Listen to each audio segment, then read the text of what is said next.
Bonsoir à tous, heureux de vous retrouver dans cette église du Saint-Esprit, ici à Paris, dans le 12e arrondissement, alors que la famille franciscaine célèbre le 8e centenaire de la rencontre entre saint François d'Assise et le sultan Adamiette dans un contexte de conflit. Eh bien, nous allons vivre une autre rencontre, une rencontre contemporaine entre Monseigneur Paul Inder, qui est évêque en Arabie Saoudite, vous allez nous raconter cela, et puis l'imam Boubacar Conté de la mosquée Nour, dans ce quartier du 12e arrondissement de Paris, et vicaire apostolique dans cette péninsule arabique, l'Arabie méridionale.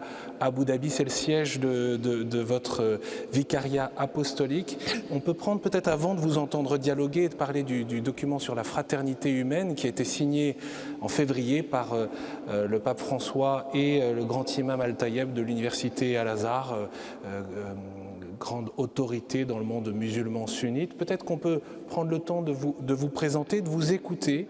Bon, je suis né dans une famille de campagne avec une petite ferme. Nous étions 4 frères, j'étais le cadet. Je suis le seul qui est resté car j'ai perdu 2 frères cette année et un autre il y a quelques années. Alors, j'ai choisi d'être capucin à l'âge de 20 ans et un peu plus.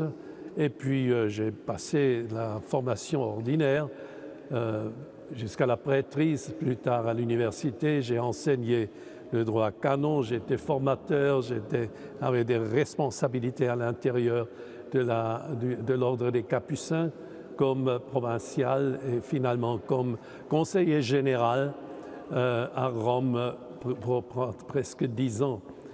Depuis janvier 2004, je suis évêque,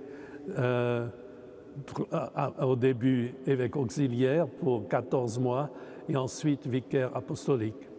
J'ai commencé comme responsable pour toute la péninsule sauf Koweït, c'est-à-dire j'avais 6 pays, et dans l'an 2011, le Saint-Siège a réparti d'une nouvelle façon la région. Alors je suis maintenant l'évêque pour le Sud, c'est-à-dire pour les Émirats arabes unis, pour Oman et Yémen, avec siège à Abu Dhabi. Alors pour le reste, comment ça joue dans ces pays, je pense on pourra parler plus tard. Et justement, est-ce que vous pourriez nous parler un peu de cette église qui, malgré tout, est présente dans cette péninsule arabique? Voilà, c'est une église purement migrante, c'est-à-dire, y compris l'évêque, évidemment. Il n'y a pas des chrétiens indigènes ou citoyens, sauf quelques individus au Yémen. Alors tous, à peu près 1 million de catholiques dans toute la région, qui proviennent des Philippines, de l'Inde, du monde entier. On a au moins une centaine de nationalités avec leurs traditions, leur langue. Alors c'est une réalité assez complexe aussi, un défi pour l'évêque. Une église d'ailleurs très vitale. Moi, je n'ai pas le problème de remplir les églises tous les week-ends. Combien il y a d'églises dans ces différents pays? Dans les Émirats unis, nous avons maintenant 9 églises, une 10e est sous construction. En Oman, il y en a 4. Yémen, comme vous savez, il y a la situation de la guerre où la vie ecclésiastique actuellement repose pratiquement. Il n'y a que quelques chrétiens qui cherchent à se réunir le vendredi, car vendredi est le jour libre dans notre société pour prier ensemble. Il n'y a pas de prêtres dans tout le pays pour le moment. Il y a encore 8 sœurs de Mère Thérèse de Calcutta, les missionnaires de charité, qui servent les pauvres dans la ville de Sanaa. Qu'en est-il de la liberté religieuse? La liberté religieuse, il faut toujours distinguer un peu la liberté d'expression religieuse, de culte. Cela existe dans les Émirats unis et aussi en Oman, partiellement même en Yémen, mais au Yémen, il faudra attendre quel sera le résultat de la guerre. Il est évident que la liberté religieuse, dans le sens du choix libre de la religion, de changer de religion, c'est limité, même si ce n'est pas aussi strict comme par exemple dans l'Arabie saoudite, dont je n'ai plus la responsabilité maintenant. Mais autrefois, quand j'étais encore en charge de toute la péninsule, j'allais toutes les années pour la visite pastorale aussi en Arabie saoudite. Et j'ai rencontré mes chrétiens dans les différentes parties du pays. Peut-être une dernière question, parce qu'elle est aussi importante dans le contexte. Le pape François est le premier pape à avoir été invité dans cette péninsule arabique, à Abu Dhabi, dans ces Émirats arabes unis. C'était en février dernier, une rencontre, un voyage historique, parce que c'était la première fois qu'un pape était le bienvenu. Oui, c'est vrai, c'était vraiment un événement historique aussi pour nous, par le simple fait que c'était la première fois qu'un pape a touché le sol de la péninsule arabe. Il est venu à Abu Dhabi avec l'intention de cette rencontre avec le grand imam et de signer ce document sur l'humanité, la fraternité humaine, et évidemment de rencontrer au moins brièvement aussi la communauté catholique et élargie, car il y avait aussi d'autres chrétiens et même des musulmans. C'était la première fois qu'un pape pouvait célébrer dans un lieu public mis à disposition du gouvernement la messe, et ce sont eux qui ont pris en charge aussi, disons, l'organisation. C'est le gouvernement qui a mis l'autel, qui a mis la croix, que peut-être les gens ont vu, qui ont suivi en télévision ou en YouTube cette célébration. Alors la collaboration avec le gouvernement d'Abu Dhabi était excellente à ce moment-là, car eux, ils voulaient vraiment en faire une fête, recevoir le pape avec tous les honneurs possibles, et ça a aussi laissé des traces en nous, car on était vraiment, comme chrétiens, très contents d'avoir cette expérience. Alors la parole maintenant à vous, Imam Boubacar Konté. Vous êtes en charge de la mosquée Nour depuis 1998, vous allez nous en dire un petit mot. Alors, curieusement, vous n'en faites pas un secret, vous êtes un imam et vous regardez, je fais un peu de la publicité, vous regardez KTO et notamment sur les voyages du pape François. Vous avez suivi le voyage du pape François aux Émirats arabes unis? Oui, j'ai suivi ce voyage dont il parle et le communiqué final qui était plein d'espoir pour les musulmans et les chrétiens. Qu'est-ce que vous dites d'ailleurs à ceux qui vous en parlez, le fait que vous suivez le pape François dans ses différentes pérégrinations, son message? Oui, ça c'est à titre personnel, parce que je dis souvent à mes frères et sœurs musulmans, nous avons tous intérêt à prier pour que le Seigneur répande sa miséricorde, sa lumière sur le pape François. Pourquoi? Parce que c'est la seule figure emblématique religieuse qu'on voit de temps en temps, à part de temps en temps le Dalai Lama, mais celui qui a le plus d'impact sur le plan religieux, quand on le voit, qu'on l'aime ou qu'on ne l'aime pas, quand on voit François, on est obligé de penser à Dieu. Et ça fait que nous avons intérêt, nous tous, pour prier très fort pour lui, afin que Allah subhanahu wa ta'ala, le Seigneur, mette de la puissance dans sa parole, dans ses discours et dans ses actions. Donc, voilà, nous sommes comme vous avez dit, ici, une petite, je ne peux pas, modestement, je ne peux pas, je n'ai pas la même expérience que Monseigneur. C'est beaucoup Mais vous pouvez peut-être nous parler de la physionomie de la communauté musulmane ici, autour de la mosquée Nour? Oui. En fait, l'association Nour a commencé à une période ici, pour les anciens, ceux qui connaissent un peu l'histoire de la gare de Lyon. Il y avait une période où c'était un endroit de trafic, de prostitution, de vente de drogue, et que même la police à l'époque, ils avaient peur de rentrer, ils ne rentraient pas là-bas de peur de se faire agresser. C'était vraiment, vraiment extrêmement dangereux. jusqu'aux années Mitterrand, voilà, ils ont balayé, ils ont nettoyé le quartier, rebâti le quartier. Les associations sont apparues comme nous. On a créé une salle de petit espace pour que les jeunes, nos enfants, quand ils viennent de l'école, qu'ils aient un endroit où faire leurs devoirs, et que les anciens aussi qui sont à la retraite, qui ne savent pas où aller, qu'ils aient un espace où venir faire leurs prières et tout. Donc on a continué ainsi. Puis après on a évolué, nous avons évolué aussi toujours dans le 12e arrondissement. Nous nous sommes dit, au lieu de rester ici, cloîtrés dans notre coin, pourquoi ne pas aller vers les autres communautés? Et c'est ainsi que nous avons, chaque fête de l'Aïd, les 2 fêtes musulmanes, nous achetons des gâteaux, des cadeaux, et puis on va vers les églises qui nous entourent, on va à la synagogue, à l'administration, la mairie, les pompiers, et puis tout. Pourquoi? Parce qu'il y avait à l'époque une image qu'on parle de l'islam. Chaque fois que la télévision parlait de l'islam, c'était terrorisme du mal, du mal, du mal. Alors nous, on a dit, au lieu de se mettre à se plaindre là, on n'a qu'à retrousser nos manches, essayer de montrer une autre image. Parce que la meilleure façon de combattre le mal, c'est de faire le bien d'une façon résolue et continue. Avec une attention particulière à accompagner les jeunes. Oui. Pour vous, c'est quelque chose qui est essentiel. Extrêmement important parce que c'est l'avenir. Surtout en ce moment, aujourd'hui, cette responsabilité nous incombe nous tous, croyants, musulmans, chrétiens, juifs, même les non-croyants, tous simplement les êtres humains de bonne volonté. Nous vivons un moment où notre planète est en train de souffrir énormément et il s'agit de l'avenir de notre espèce.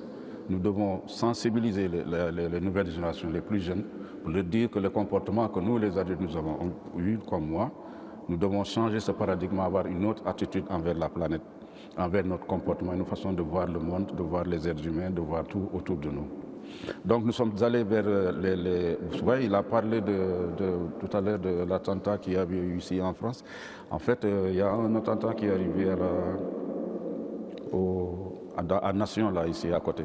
À Nation, il y avait un musulman qui est rentré là-bas et puis il a tiré, il a fait du mal, il a tué des... Nous, avant ça, presque une dizaine d'années, chaque année, nous allions là-bas acheter acheter des... Dans un magasin juif. Voilà, des articles, des cadeaux à cachère, parce qu'on ne peut pas acheter n'importe où pour amener ça à la synagogue. On plaisantait avec ces gens-là, ces jeunes qui vendaient là-bas, disant que oui, les gâteaux musulmans, les gâteaux arabes, etc., on plaisantait, il y avait des moments de partage. Puis quelque temps, on entend, il y a un musulman qui est venu là-bas, derrière nous, et qui a tiré sur ces mêmes... Alors nous, et puis l'islam a été indexé tout de suite. Et nous, on a été doublement touchés, parce qu'on connaissait la personne, et on partait là-bas pendant des années.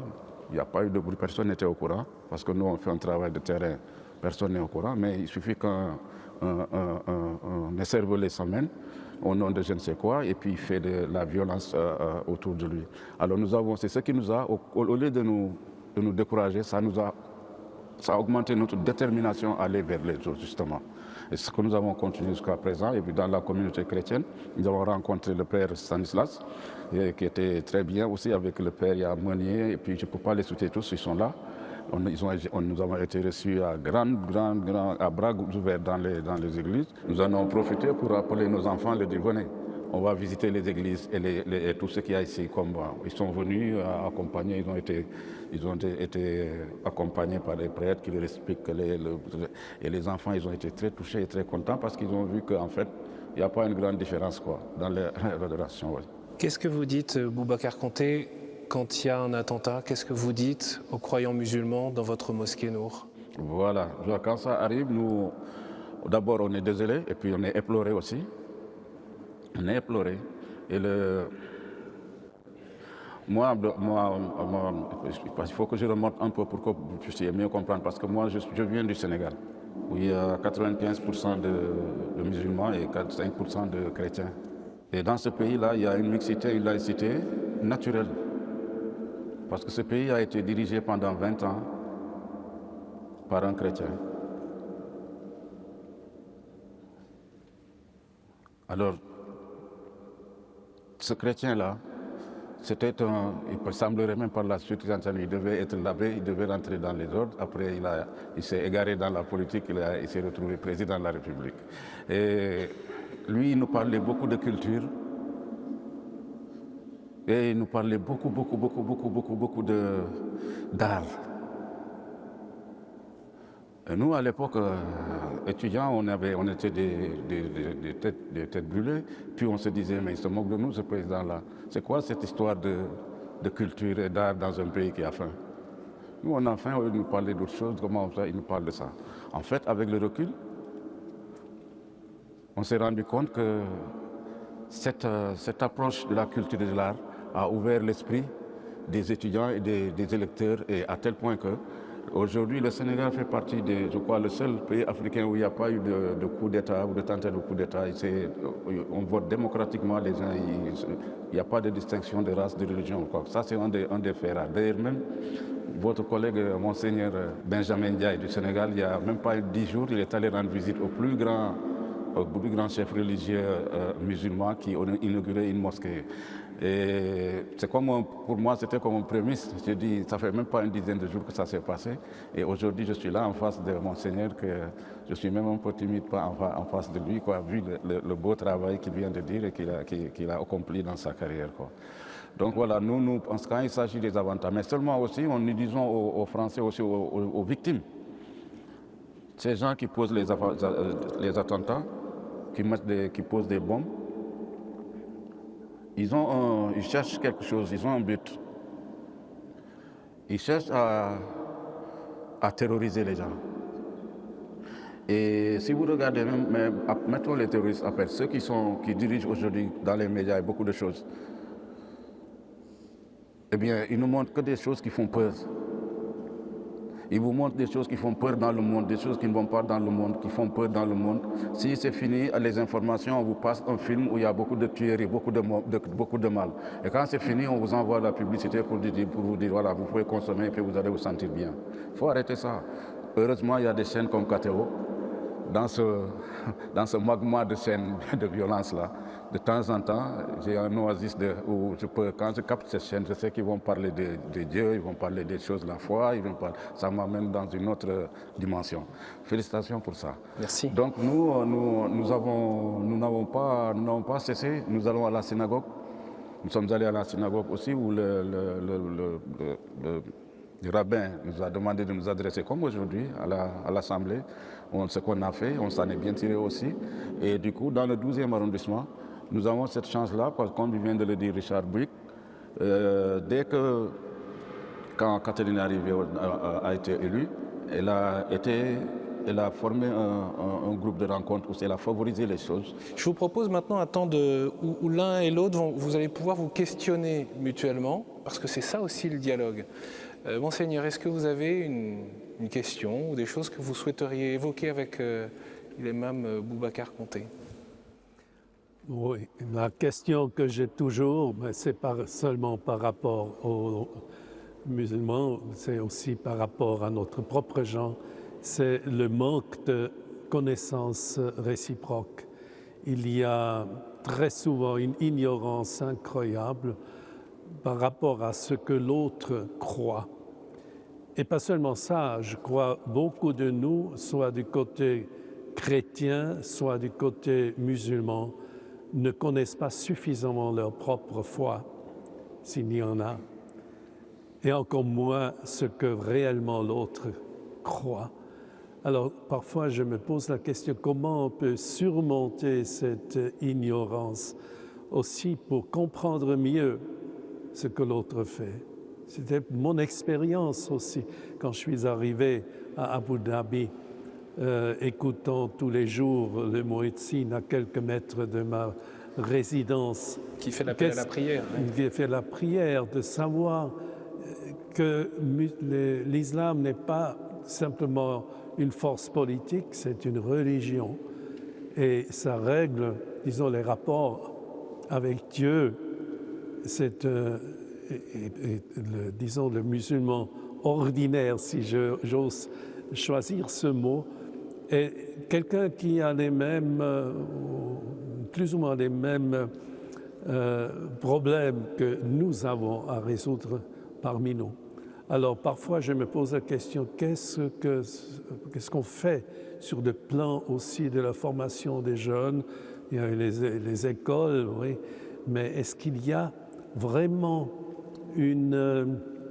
l'effort de se mettre devant les grandes questions que les sociétés d'aujourd'hui nous posent? En fait, merci pour votre question qui est légitime et qui est du goût du jour aussi également. Effectivement, vous avez pointé du doigt là où ça fait vraiment mal, c'est-à-dire le manque de compréhension de nos propres religions. Parce que moi, je dis tout le temps, il faut beaucoup que nous fassions tous attention. Et puis ça, c'est valable pour musulmans, chrétiens, juifs, quoi que ce soit. Il faut qu'on fasse beaucoup attention parce que nos religions, surtout la religion musulmane, il y a beaucoup de pratiques religieuses. Il y a beaucoup de rituels que nous respectons tous. Seulement ces pratiques et ces rituels-là doivent nous inviter à une certaine alchimie intérieure qui nous amène à une certaine attitude.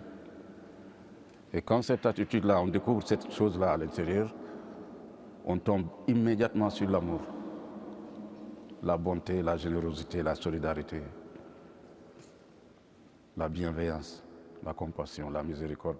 On tombe sur cette chose-là. On ne les apprend pas.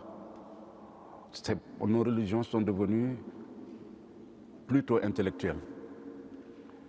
C'est bien d'intellectualiser parce que s'il n'y avait pas les religions qui étaient organisées, eh bien, je vous assure qu'il y aurait des milliards d'individus qui ne connaîtraient pas c'est quoi Dieu, les prophètes et tout ça. Heureusement que les religions font le travail depuis des siècles. Mais maintenant, nous sommes arrivés à un moment où nous devons avoir une certaine maturité sur notre attitude envers notre propre religion. Comprendre sa religion, ce n'est pas mémoriser le Coran et tous les hadiths du prophète Mohammed sallallahu alayhi wa sallam, qui était d'ailleurs même illettré, il était analphabète. Ce n'est pas mémoriser toute la Bible ou tout le Coran dans la tête avec des hadiths prêts à répondre comme un ordinateur.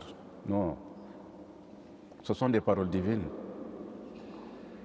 On doit les étudier avec beaucoup de méthodes et surtout les ramener vers nous-mêmes. Vers nous-mêmes au lieu de vers l'autre. Justement, pour connaître la religion, comme il vient de dire Monseigneur, pour connaître l'autre, qu'est-ce qu'il croit, quelle est sa religion, il faut se connaître soi-même. Notre prophète Mohammed sallallahu alayhi wa sallam, il a dit, celui qui se connaît, il connaît son Seigneur. Celui qui se connaît, il connaît son Seigneur. Et après les guerres qu'il y a eu aussi à l'époque, quand les guerres ont été terminées, il a convoqué tous ses amis, ils sont venus, il leur a dit, la petite guerre est finie, il reste la grande guerre. Alors ses compagnons n'ont rien compris. Ils ont dit, mais toi, envoyé d'Allah, comment tu peux dire ça? Nous, on a eu des parents qui sont morts dans les batailles, ou d'autres sont amputés, d'autres sont ceci. Tu nous dis que c'est une petite guerre. Je dis oui. Ça, c'est une petite guerre parce qu'il s'agit de combattre l'autre qui est à l'extérieur de vous. Mais la grande guerre, c'est la guerre que vous devez faire sur vous-même, votre propre ego. Et ça, les personnes qui vont dans les églises et dans les synagogues, dans les comtés, vous allez voir s'il y en a beaucoup qui font ce combat-là sur eux-mêmes. On doit, et ça se trouve dans nos textes, parce que la diversité, comme je dis tout à l'heure, la diversité nos religions diffèrent par les formes et à la surface. Mais à l'intérieur, au fond, les messages restent invariablement le même. Tous les prophètes, tous les sages, tous les saints qui sont venus à travers l'histoire, Dieu a mis le même message dans leur bouche. Et ce message-là, il tombe toujours sur, c'est-à-dire amener l'être humain vers son Seigneur. Comme il l'a dit d'ailleurs, c'est pour amener cet être humain vers son Seigneur. Notre prophète sallallahu alayhi wa sallam, il a dit, celui qui se connaît, il connaît. Mais comment se connaît-on? On ne se connaît pas intellectuellement. On ne se connaît pas intellectuellement. Il faut avoir le courage de se regarder soi-même, à l'intérieur de soi-même. C'est une connaissance existentielle. Ce n'est pas une connaissance intellectuelle. c'est à l'intérieur de soi-même. Je crois que même dans la Bible, Jésus l'a dit que le royaume des cieux se trouve au-dedans de vous. Il ne faut pas chercher ailleurs. Même Saint François l'a dit. Il a dit, ce que vous cherchez à l'extérieur est à l'intérieur. Bon, je crois qu'il y a des messages qui sont clairs comme ça dans la Bible, dans le Coran, mais les gens ne s'arrêtent pas beaucoup parce que ça nous interpelle chacun à son propre niveau. Chacun ici, nous tous, nous sommes interpellés. Comment est-ce que nous percevons la parole divine? Comment est-ce que nous la voyons? Vous savez, surtout vous les chrétiens, j'ai dit, quand j'ai lu la Bible, j'ai dit, mon vieux, vous là, Jésus, le prophète Issa, il a mis la barre très haute. Parce qu'il vous a dit d'aimer vos ennemis. Il a dit d'aimer vos ennemis. Regardez vous-même, posez-vous la question vous-même. Je ne parle même pas, regardez comment nous sommes aujourd'hui. Je ne parle même pas de nos ennemis. On est incapable, on peut vivre avec quelqu'un 100 ans, sa femme, ses enfants, on ne les aime pas. Il faut se poser la question, honnêtement, est-ce qu'on est aimant? Est-ce qu'on aime les gens qui sont autour de moi? Est-ce que je les aime? Est-ce que je les respecte, comme le dit Jésus? Je ne parle même pas des ennemis, mais parlons seulement de nos amis, nos frères et sœurs. Et nous aussi, c'est valable pour nous.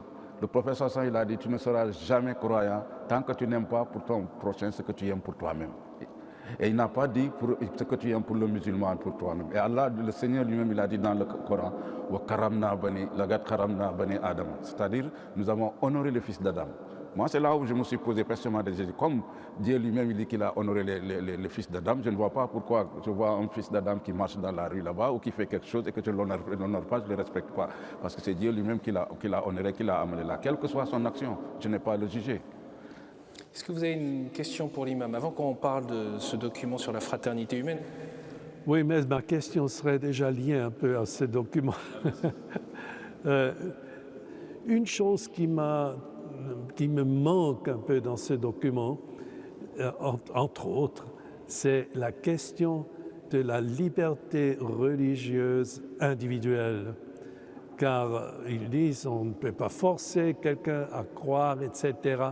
Mais disons la protection de l'individu dans sa foi ou même dans sa non-foi, ça fait partie quand même, disons, d'un gain je dirais, de l'histoire qu'on a eue, pas seulement en Europe. Et j'ai trouvé, il aurait été bien d'avoir un peu plus cet accent aussi dans le document. Je ne sais pas comment vous le voyez. J'entends que l'imam, le grand imam de Al-Azhar, peut-être aurait eu difficulté de signer un document avec ça.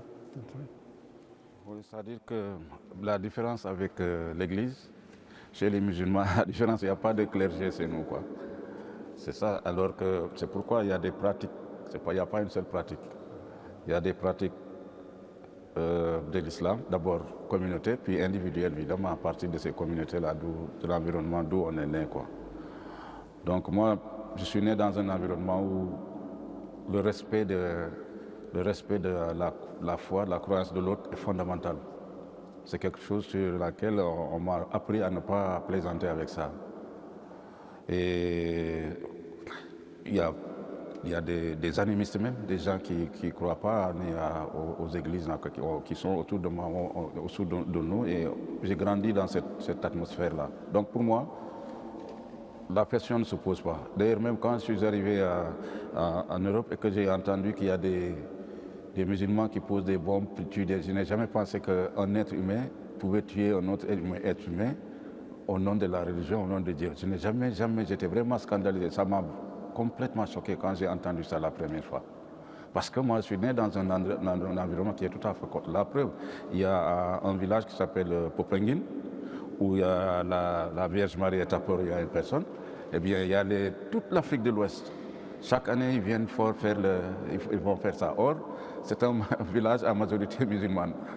Du coup, les gens, les chrétiens, ils viennent par millions, c'est eux qui les hébergent, c'est eux qui leur donnent à manger, c'est eux qui sont obligés de le faire. Et c'est tellement naturel parce que les gars, ces musulmans, tu leur demandes pourquoi, ils disent, mais ils sont nos frères, ils ne sont pas militaires, ce sont des Africains, des trucs comme nous, avec leur religion et comme nous. Il ne faut pas que cette chose-là nous sépare. Il y a des choses qui nous ont liés depuis longtemps, depuis l'Antiquité jusqu'à nos jours, avant l'avènement même des religions, donc attention. Donc moi je suis né dans ce genre de cadre-là. Je ne peux pas accepter qu'on condamne quelqu'un pour sa croyance ou pour sa liberté d'expression, ou pour ça. Non, non, non, non, ça c'est quelque chose qui passe à côté, que moi je ne peux. C'est pourquoi ici à l'association nous avons fait montre à tout le monde que ici, surtout ceux qui n'aiment pas les autres religions, qui n'aiment pas les autres choses, nous avons montré que l'intolérance n'a pas sa place là-bas. L'intolérance n'a pas sa place là-bas. Parce que quand ils voient les abbés qui circulent, et ça on l'a fait exprès, qui circulent dans la mosquée, qui rentrent, qui sortent, qui viennent débattre avec nous, on prend du thé, après ils s'en vont. Puis il y a les rabbins qui viennent, on s'en va, on discute, on s'en va. Puis il y a les gens de la mosquée. Alors ils sont obligés d'accepter déjà nos enfants, les jeunes qui sont autour de nous, d'accepter les autres seulement par cette pratique-là. Quoi. Ça peut susciter l'incompréhension? Oui, ça peut susciter là parce que là... Ou l'opposition même? L'opposition, ça veut dire ça amène la personne, au lieu de prendre sa religion sur le plan juste intellectuel, mais sur le plan intérieur, comportemental, la compréhension. Ici, la compréhension n'est pas... C'est une attitude, ce n'est pas une compréhension intellectuelle. Nous, on injecte cette compréhension-là aux gens. Et même à nos fidèles, les gens qui viennent, on leur dit de faire attention. Parce qu'il y a des choses qu'on ne porte pas bien attention. Pourtant, le Seigneur qui a créé les religions, qui a créé l'être humain, qui a tout mis en place, qui est là, qui est partout, qui ne laisse rien, qui est vraiment, ses voies sont impénétrables. Il est vraiment redoutable. Est-ce que vous avez encore une question à poser, Monseigneur Rinder? Oui. Je voulais savoir, est-ce que sur le plan interreligieux, est-ce qu'à part l'arrivée du pape là, avec le texte magnifique qui a été dressé ce jour-là, est-ce que le mouvement interreligieux il prend forme là-bas déjà? Parce que c'est un pays quand même à majorité musulmane. Oui, de nouveau, je parle davantage de la région où je vis. Dès mon arrivée, il y avait toujours des occasions ou des congrès de dialogue interreligieux, soit à Doha, soit à Bahreïn, même à Abu Dhabi. Sur le plan international, aussi bien que sur le plan, je dirais, plutôt local. Et je suis occasionnellement invité, pas seulement comme participant passif, mais aussi comme quelqu'un qui intervient. Les rapports personnels, je trouve qu'ils sont encore plus importants avec des individus ou avec des gens, car mon expérience un peu du dialogue interreligieux officiel, j'ai toujours un peu le sentiment que ça reste un peu superficiel, aussi par le simple fait qu'on utilise le langage un peu presque neutre. Quand ça devient critique, il faut toujours se mettre en tête que le même terme ne signifie pas nécessairement la même chose pour l'autre. Alors on a, disons pour Louis, les mêmes paroles, mais ça résonne différemment dans le cœur et dans la tête. Et je pense que c'est une des difficultés fondamentales dans le dialogue. Alors là, il y aura encore un travail à faire. Vous avez un exemple concret en tête? Prenons simplement le terme liberté, par exemple. Effectivement, je comprends très bien ce qu'il est en train de dire, parce qu'il a parlé de la compréhension, le même pour le même mot. Et nous, aujourd'hui, notre siècle, là, on est tombé dans une époque où les mots jouent une très grande importance. Les mots amènent même le conditionnement des gens à travers des mots. Or, si vous regardez bien, le mot n'est pas la chose. Le mot n'est pas la chose.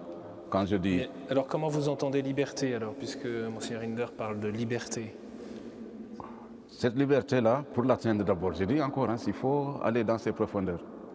Quand je dis le mot n'est pas la chose, il y a une façon aussi de regarder la chose donc, dans ce cas. Ceci nous amène dans les églises, les mosquées, les synagogues, c'est-à-dire où on peut avoir le silence, où les mots ne circulent plus tellement beaucoup pour qu'on puisse comprendre quelque chose. Parce que tant que les mots ne s'arrêtent pas de circuler dans la tête, on ne saura jamais cette chose qui est à l'intérieur de nous. Monseigneur. Donc, quand je parle de cette différente résonance dans nos têtes et dans nos cœurs, je veux dire que le même terme, même théologique, est toujours à situer dans le contexte de la foi respective. Même si, je dirais, le mot se trouve dans le dictionnaire, mais ça n'a pas la même signification. Alors, c'est un des problèmes pour moi le plus difficile à résoudre. Déjà, d'ailleurs, entre nous, très souvent, entre chrétiens, et encore plus quand on a affaire avec une autre religion qui a une autre histoire, une autre expérience derrière. Quand on parle de la prière, quand on parle de Dieu, quand on parle du contact avec Dieu, il faudrait toujours se mettre en tête que l'autre a une autre expérience existentielle de son rapport avec Dieu. Alors, de le mettre en parole et de faire expliquer, c'est pas toujours facile. C'est pas facile, tout à fait, oui. Ça, effectivement, là, je vous rejoins, quoi. En fait, c'est ce que j'expliquais tout à l'heure. J'ai dit, tu as beau comprendre intellectuellement, il y a une partie c'est du côté de l'expérience, c'est du côté existentiel. Et ça, on ne peut pas l'expliquer avec des mots. Seulement, avec les jeunes générations, sans même les mots, ou bien avec les mots, tu peux, par des attitudes et des comportements, les faire percevoir cette chose-là. Je voudrais qu'on prenne un temps sur ce fameux document qu'on a évoqué déjà à de nombreuses reprises au cours de notre échange, ce document sur la fraternité humaine pour la paix mondiale et la coexistence commune. Je ne sais pas ceux qui sont là, si vous avez pris le temps de le lire. Honnêtement, c'est 6 pages, vous voyez, donc c'est très accessible et en plus, c'est un texte facile, en quelque sorte, à parcourir quand même. Les premiers termes, et au moins vous pourrez dire que vous connaissez la première phrase. Je vous la lis de l'avant-propos. La foi amène le croyant à voir dans l'autre un frère à soutenir et à aimer. Et c'est donc effectivement le pape François, le grand imam Al-Tayeb, qui signe cette déclaration, ce document sur la fraternité humaine, qui s'exprime au nom de Dieu et de ce qui fonde la foi au plus profond et qui déclare un certain nombre de grandes vérités. Peut-être vous pourriez nous dire quelques mots de la structure de ce document, ce qu'il apporte de fondamentalement nouveau. D'abord, j'aimerais souligner que moi j'étais présent quand ça a été signé. C'était une expérience extraordinaire d'ailleurs, le 4 février à Abu Dhabi, dans un acte officiel. Et pour moi, c'est encore important, en tant que chrétien, de le lire un peu ensemble avec le discours le pape a tenu la même soirée, qui donne aussi un peu une couleur à ce document même. Là, maintenant, pour le document comme tel, évidemment, on voit que ça a été élaboré. Moi, je n'étais pas impliqué dans l'élaboration du document. Je l'ai vu pour la première fois le soir quand c'était signé. Mais pour mieux comprendre, il faudrait savoir qu'il y a la tête de l'Église catholique qui représente toute l'Église catholique, et de l'autre côté, il y a l'autorité, je dirais, relative de grand imam de Al-Azhar, qui ne représente pas tout le monde musulman et même pas tous les sunnites. C'est une autorité respectée et importante, mais il ne peut pas parler au nom de tous, à la différence, par exemple, de pape qui peut se prononcer au nom de l'Église. Alors ça fait évidemment une différence dans la valorisation aussi du document. Le langage a été dû choisi en fonction aussi de ces différences, disons de profiter de toutes les richesses communes en ne mettant pas accent sur les, je dirais, propriétés soit des chrétiens, soit des autres, ce qui a provoqué d'ailleurs des réactions aussi critiques de la part, par exemple, des chrétiens. Moi, j'ai eu des réactions des catholiques très négatives par rapport au document, que le pape n'a pas eu le courage de dire, être plus explicite. Mais il faudrait mettre le document un peu dans le contexte de ce que ça veut produire et d'élaborer une base commune qui n'exprime pas toute la réalité, disons, de nos foi. C'est impossible de le faire dans ce document. Alors, en disant cela, maintenant, par rapport au contenu, c'est surtout la volonté d'exprimer ce qu'on a en commun et ce qu'il faudrait poursuivre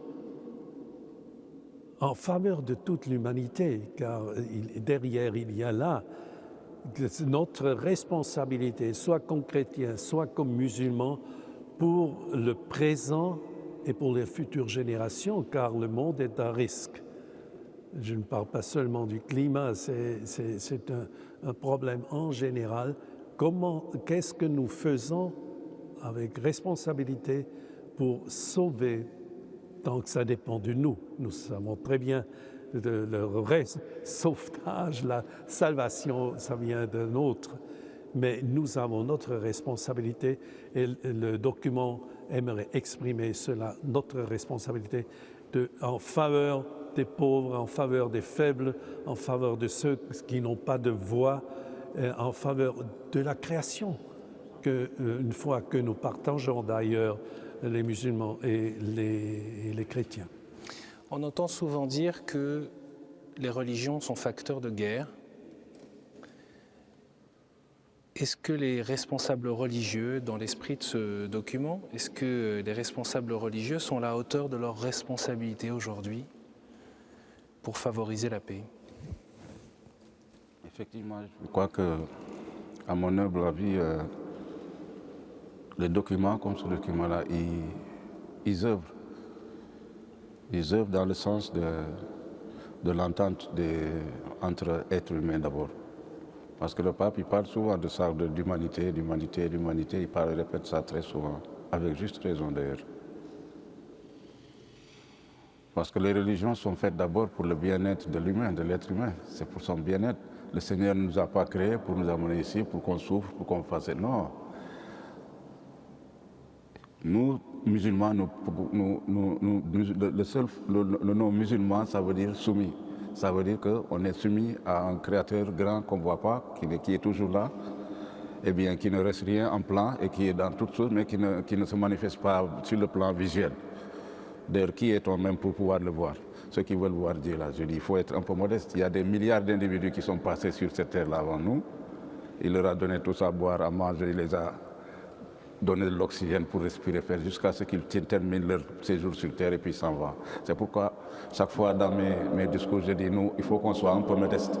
Alors je reprends ma question. Est-ce que les responsables religieux, selon vous, sont à la hauteur de leur responsabilité vis-à-vis de la paix, vis-à-vis de l'humanité? Mais là, j'en viens là, parce que ce genre de document-là, ce genre de raconte, comme aujourd'hui, pour quelqu'un qui ne connaît pas bien, qui sait, parce que je sais que la plupart du temps, on est dans un monde où on ne croit qu'à ce qu'on voit. Mais ce genre de raccord-là, comme aujourd'hui, le Monseigneur assis là, moi je suis là, et puis les personnes qui sont en face de nous, qui sont assis, eh bien, c'est des événements qui travaillent positivement pour l'avenir de la planète. Parce que sachez une chose, chaque bonne action que nous faisons, nous, cette bonne action se manifestera, le Seigneur s'en servira pour le manifester en de bonnes choses dans ce bas monde. Là où il y a des rencontres religieuses comme ça, avec des textes, surtout encore quand c'est écrit, ne croyez pas que c'est écrit, ça reste dans des feuilles comme ça se passe. Non, ça ne se passe pas comme ça. Ça, c'est le côté matériel que vous voyez des choses comme ça. Et vous jugez à partir de là-bas. C'est une grosse erreur. Et c'est une mauvaise compréhension même, quoi. Les choses ne se passent pas comme ça quand il s'agit du Seigneur. Parce que lui, il a ses façons, ses façons de faire, il a ses façons. Et nous aussi, nous avons Dieu, l'homme propose, Dieu dispose. Ce monde-là lui appartient. Déjà, le seul fait d'écrire, ils ont été à la hauteur. Le seul fait d'écrire un texte comme ça, et le mettre sur noir sur blanc comme ça, c'est quelque chose qui est très valable aux yeux de l'Éternel. On l'oublie très souvent, quoi. Nous pouvons avoir des attitudes et tout, mais ce monde-là, c'est lui qui en fera ce qu'il veut. Nous, on fera, chacun mettra sa petite paire. Le musulman, il fera un peu ici, le chrétien, il fera là-bas, l'autre, il fera là-bas, comme Saint François qui nous a réunis aujourd'hui. Regarde, comme je disais avec les gens, je disais, il a la rencontre de Saint François et le sultan Malik. Allah s'en est servi comme l'épicentre d'un tremblement de terre, de miséricorde, d'amour, de fraternité, dont l'impact s'est fait sentir jusqu'à aujourd'hui, ici, en 2019. Il n'y a pas de hasard. Donc nous, à cette époque-là, lorsqu'ils se rencontraient, ils ne savaient pas, ils ne pouvaient pas savoir que 800 ans après, il y aurait à Saint-Esprit ici, des Monseigneur Boubacar et toi et tous ces frères-là qui vont se réunir pour parler de ça. Mais le Seigneur, il le savait. Alors c'est pourquoi je dis, il ne faut jamais, au grand jamais, sous-estimer, sur le plan spirituel, je dis, des textes qui sont écrits comme ça par le pape et le chef, voilà, n'est-ce pas? Et surtout quand c'est écrit noir sur blanc, c'est extrêmement important, quoi. Il faut qu'il y ait des rencontres. Au moment où nous on est là, soyez sûrs qu'en Afrique, en Asie, en Amérique, il y a des hommes et des femmes de différentes religions qui se rencontrent et qui discutent, qui voient comment il faut faire pour le vivre en paix. Et ça, ce sont des vibrations très positives que le Seigneur, il a besoin de ça. C'est parce qu'il faut que nous, on fasse le premier pas et que lui, à travers les siècles, il en fait quelque chose de très bien pour l'humanité. Mais il ne faut pas sous-estimer ce genre de documents.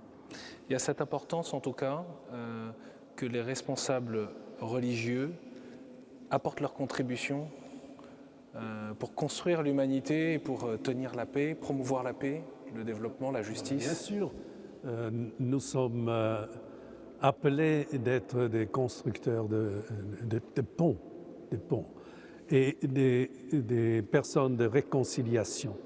Il est là notre tâche. Et j'entends aussi que ma responsabilité comme évêque dans une zone conflictuelle, n'oubliez pas que je suis aussi responsable pour les chrétiens dans un pays où il y a la guerre déjà depuis 4 ans, une guerre féroce d'ailleurs, au Yémen. Et j'ai vu d'autres pays, j'ai vu la Syrie, j'ai vu le Liban et d'autres parties. Et ça me fait souffrir quand je vois que parfois les autorités religieuses dans le passé ont manqué d'être, je dirais, suffisamment des pacificateurs et d'enseigner les gens à suivre la parole de Jésus. Et notre apôtre Paul, mais surtout cette parole de Jésus que nous sommes obligés, appelés d'aimer même notre ennemi. Et cet esprit d'humilité, qui nous l'a dit tout à l'heure, oui. cette humilité aussi que Saint François nous a appris et qu'il a vécu, car lui n'était pas tant un homme de parole, il l'a montré à travers sa vie, à travers les gestes. Et je pense que cette rencontre avec le sultan à Damiette le montre très bien. C'était un homme sans pouvoir, mais dans son humilité, dans sa modestie, dans son respect pour l'autre, je dirais, il a aussi allumé un feu d'espoir. Et c'est ça ce que je trouve que nous devrions être, car il y a tant de haine, même parmi nos gens, parfois, les réactions que je vois dans les paroles, où je reçois des lettres par rapport à des problèmes dans le monde actuel, où je me trouve, est-ce qu'un chrétien peut encore parler ainsi? Nous sommes appelés à suivre Jésus dans sa parole et dans son exemple. Et Saint François était vraiment un exemple, un maître, un vrai maître dans cette affaire de vivre comme Jésus nous l'a enseigné. On va revenir sur le dialogue, ce sera d'ailleurs la conclusion, mais je voudrais 3 petites questions pour 3 réponses courtes, même si ça pourrait être très et beaucoup plus longuement évoqué. D'abord, la problématique de ce rapport au monde, parce qu'il est noté dans ce document tous les progrès de la médecine, des sciences, de la connaissance aussi qu'on peut avoir du monde et de la réalité de la vie humaine, et en même temps l'individualisme, la détérioration de l'éthique ou de l'agir international, l'affaiblissement des valeurs spirituelles et un sentiment qui naît de frustration, c'est ce qui est noté dans ce document, de frustration, de solitude, de désespoir. Quel rapport au monde les responsables religieux sont invités à promouvoir, à porter ensemble? Est-ce que c'est le repli face au monde moderne, monde contemporain? Une brève réaction de l'un et de l'autre sur le sujet. Mais encore une fois, ce n'est pas si facile à répondre à ces questions car il y a tant de personnes qui sont impliquées et les situations sont différentes d'un pays à l'autre, d'une région à l'autre. Tout simplement, pour vous donner un exemple, il y a quelques jours, un journaliste de langue allemande m'a posé la question. Il fallait répondre « Qu'est-ce que vous faites pour réduire vos voyages en avion et quelle est votre contribution pour protéger la nature ?» Alors, je me trouvais dans l'avion de Salalah, dans le sud d'Oman, de retour à Abu Dhabi, et je l'ai écrit dans l'avion.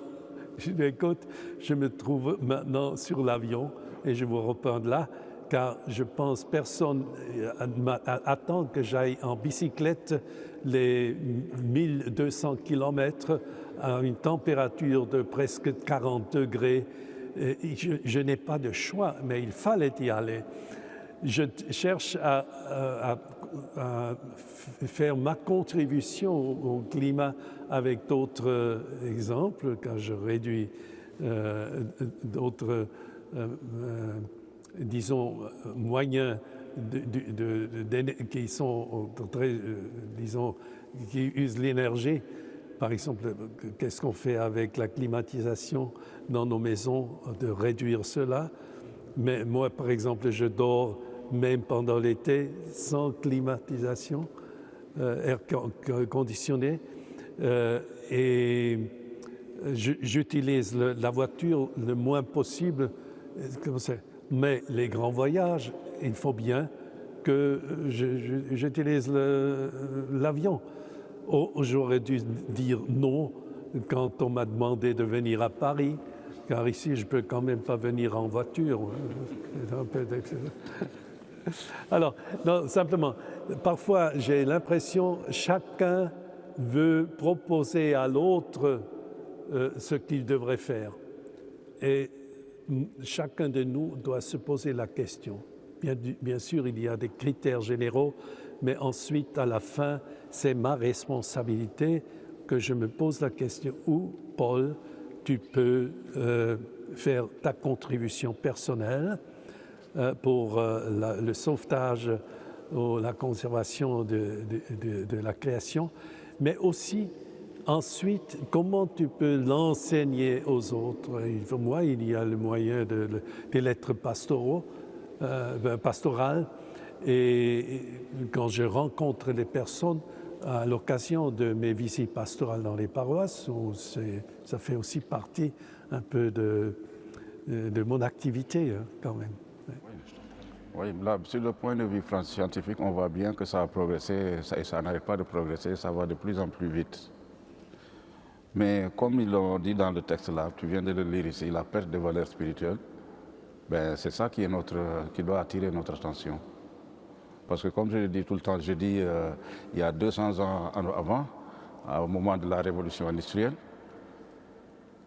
les savants ont promis à l'humanité qu'ils vont trouver les solutions pour le bonheur et le bien-être des êtres humains à travers la science, technologie, médecine et tout. Maintenant, avec le recul de 200 ans, à l'époque même, jusqu'à assez récemment, on a classé les religions comme du folklore, parce que tellement les scientifiques étaient puissants. Maintenant, ces mêmes scientifiques tirent le signal d'alarme, ils disent ce qu'on a fait jusque-là, ce n'est pas bon, nous sommes en danger. Arrêtez-vous, il faut qu'on arrête la machine. Nous avons compris, nos chefs d'État ont compris, nos politiciens ont compris, nos religions ont compris, tout le monde a... que tout le monde comprenne. Ils ont compris même le danger. On fait même des réunions COP 21, COP 22, COP 23, COP 1000 si vous voulez, mais on ne peut pas arrêter la machine. C'est là où le bas blesse. On n'arrive pas à prendre des mesures idoines pour le bien-être de la nature, le bien-être de la planète, pour l'avenir de l'humanité, à tel point que c'est scandaleux même. Ce sont des adolescents. La petite Suisse là qui vient apeurer les gens, attirer l'attention des adultes. Mais où sommes-nous? Où est notre conscience? Qu'est-ce qui se passe? Qu'est-ce qui nous arrive? Alors, la réponse est ceci. Il y a une dimension de l'être humain, cette dimension spirituelle intérieure. Et nous, il s'agit de chacun parmi nous. Chacun doit faire son introspection pour revoir, comme vient de le dire Monseigneur, son attitude, son comportement. Déjà, lui, à son niveau, il a fait quelque chose comme il dit.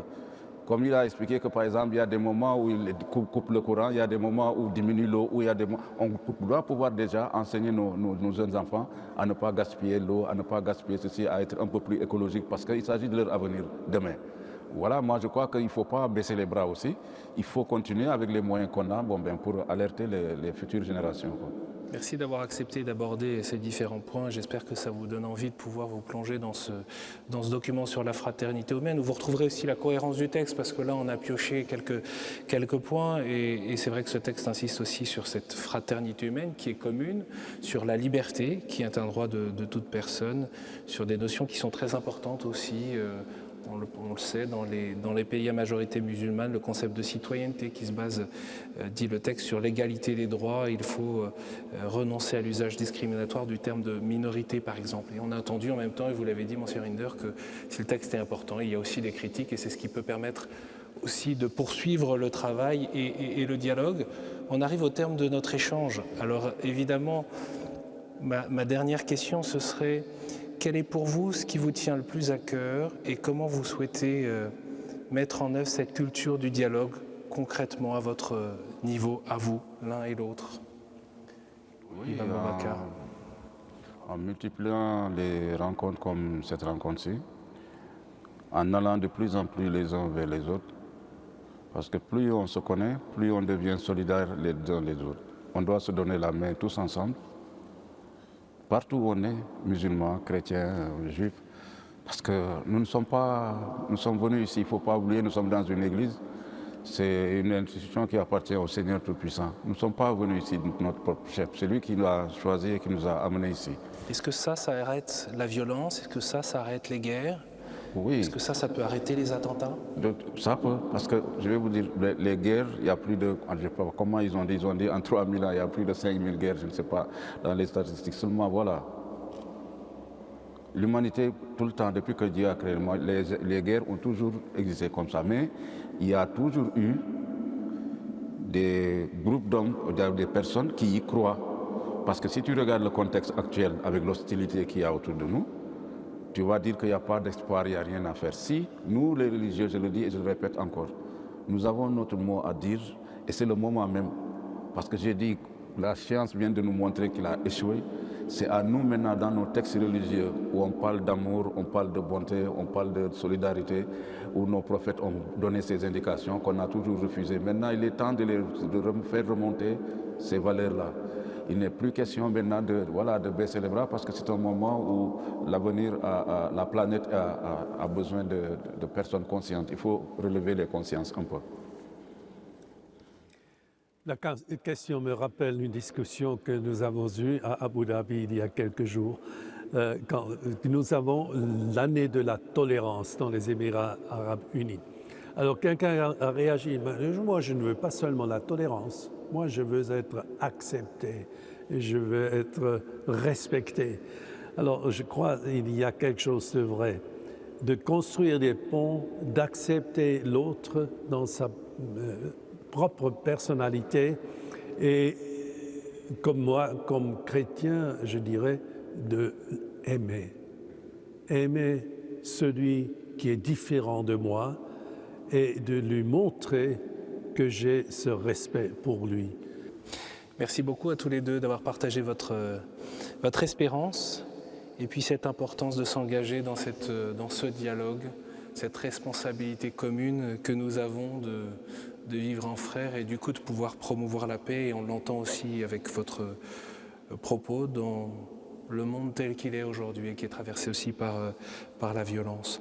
Voilà, ça fait du travail finalement pour ceux qui sont ici, de tenir bon dans cette responsabilité à construire la paix et la fraternité dans notre monde.